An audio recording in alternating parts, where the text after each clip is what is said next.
আমরা এই ভিডিওতে জানব তিন কোণা ত্রিভুজের জমির পরিমাপ কিভাবে করতে হয়। তো এখানে তিন কোণা জমির বা ত্রিভুজের তিনটি বাহু আছে। তো এখন আমরা কিভাবে এই তিন কোণা জমির পরিমাপ করব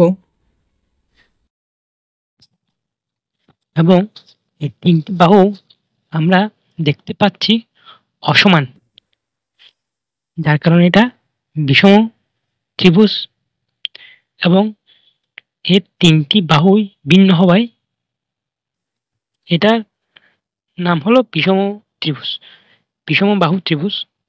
তো ধরুন আপনার জমির আপনি সি পাশে পরিমাপ করে পেলেন 40, এ পাশে পরিমাপ করে পেলেন 100 এবং বি পাশে পরিমাপ করে আপনি পেলেন 80। তো আপনার জমির মোট পরিমাণ কত সেটা আপনি বুঝবেন কিভাবে? তো সেটা বুঝতে হলে আপনাকে আগে বিষমবাহু ত্রিভুজের ক্ষেত্রফলের সূত্র দিয়ে গাণিতিক উপায়ে আপনাকে ক্যালকুলেশন করতে হবে। তাহলে আপনি আপনার জমির মোট কত শতাংশ বা কত কাঠা আছে সেটা জানতে পারবেন। তো আমরা জানার জন্য এখন বিষমবাহু ত্রিভুজের ক্ষেত্রফলের সূত্রটি এখানে আগে লিখে রেখেছি আমি। বিষমবাহু ত্রিভুজের ক্ষেত্রফল সমান √/s, s minus a, s minus b, s minus c, যেখানে s সমান 2/a plus b plus c, s সমান 2/a plus b plus c। তো আমরা এখানে ত্রিভুজের যে বাহুর a b c সাংকেতিক চিহ্ন দিয়েছি, আমরা ওই a b c এর মানগুলো আমরা এখানে বসাবো। তো এখন আমরা লিখব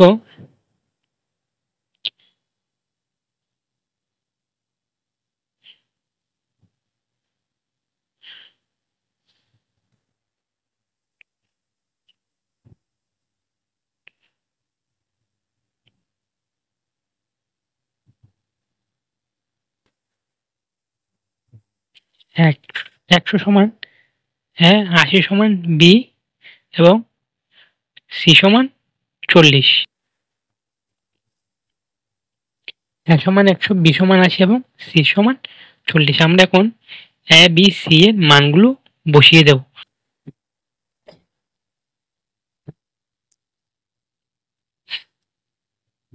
তো এগুলো এই মানগুলা বসানোর পরে আমরা 2 দিয়ে ভাগ দেব।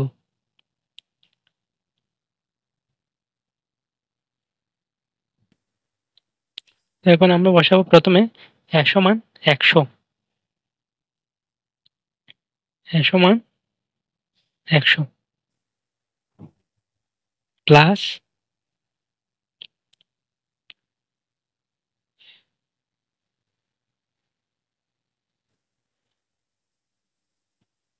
b সমান 80। আমরা এখন b সমান 80 বসাবো।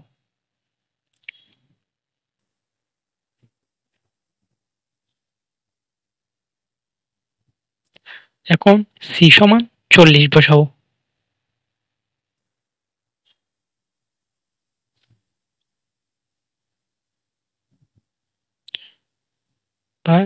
ভাগ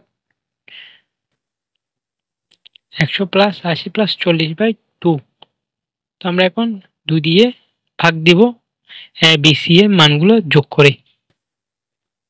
তো এখন 180, 40 এগুলো যোগ দিলে হয় আপনার 220। এই 220কে আমরা এখন ভাগ দিলে পাই 2 দিয়ে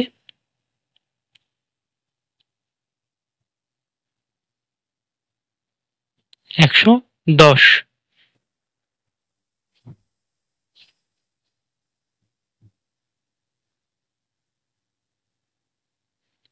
তাহলে আমরা এখন s এর মান পেয়ে গেলাম।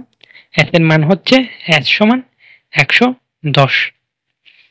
কারণ আমাদের বিষমবাহু ত্রিভুজের ক্ষেত্রফল দিয়ে আপনার জমির পরিমাপ বের করতে হলে প্রথমে আমাদের s এর মানটি প্রয়োজন হবে, তাই আমরা আগে s এর মানটি বের করে নিলাম। এখন আমরা s এর মান বসাবো 110।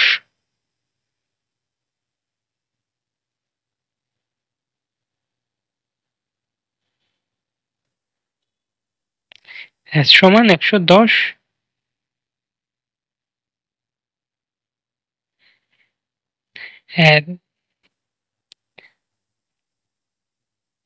এর সমান 100। আবার ব্র্যাকেট দিয়ে প্রথম বন্ধনী দিয়ে আমরা লিখব s সমান 110 মাইনাস b সমান 80। আবার লিখব s সমান 110 মাইনাস c সমান 40। আমরা এখন s এর মান থেকে b c এর মান বিয়োগ দিব। তাহলে s সমান 110 থেকে 100 বিয়োগ দিব এর মান, তাহলে পাই 10। আবার গুণন 110 থেকে 80 বিয়োগ দিব, তাহলে পাই 20। 110 থেকে 40 বিয়োগ দিলে পাই আমরা 70। এখন আমরা সবগুলাকে একসাথে গুণ করব। গুণ করলে পাই আমরা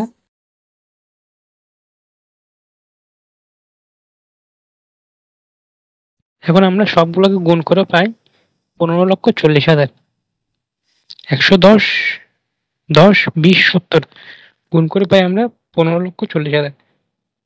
এখন আমরা ওটাকে রুট ওভার করবো। রুট ওভার করলে হয় 1240.967। এখন যেহেতু আমরা শতাংশের পরিমাপ জানবো, তাই আমরা এখানে 1240.967কে শতাংশ দিয়ে ভাগ করব। তাইলে আমরা আমাদের জমি মোট কত শতাংশ সেটা জানতে পারব। এখন প্রশ্ন হতে পারে 435.6 এই সংখ্যাটি কোত্থেকে আসছে। তো এটা হচ্ছে শতাংশের সূত্র। আপনি যদি জমির পরিমাণ শতাংশ জানতে চান তাহলে আপনাকে 435.6 বর্গফুট এটা দিয়ে ভাগ দিতে হবে, কারণ 435.6 বর্গফুট সমান 1%। 435.6 বর্গফুট সমান 1%। আর 720 বর্গফুট সমান 1 কাঠা।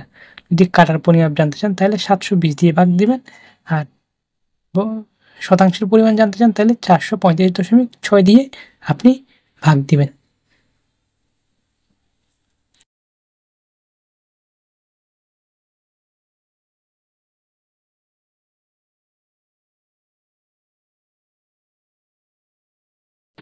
আমরা এখন শতাংশের মানের জন্য 435.6 দিয়ে ভাগ দিলাম। 1240.967কে 435.6 দিয়ে ভাগ দিলাম, তাহলে ভাগ দিলে হয় আপনার 2.84%। তাহলে আমাদের এখন জমির পরিমাণ হলো 2.84%।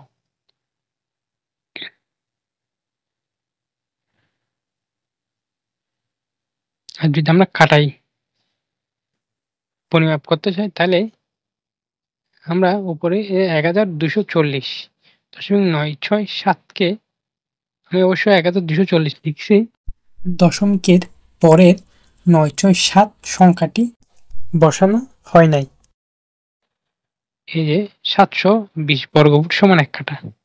যদি আমরা কাটা হিসাব করতে চাই তাহলে 720 দিয়ে ভাগ দিব।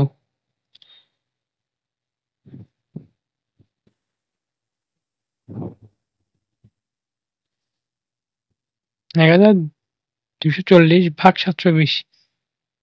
তাহলে আমরা 1240-কে 720 দিয়ে ভাগ দিলে পাই 1.72 কাঠা।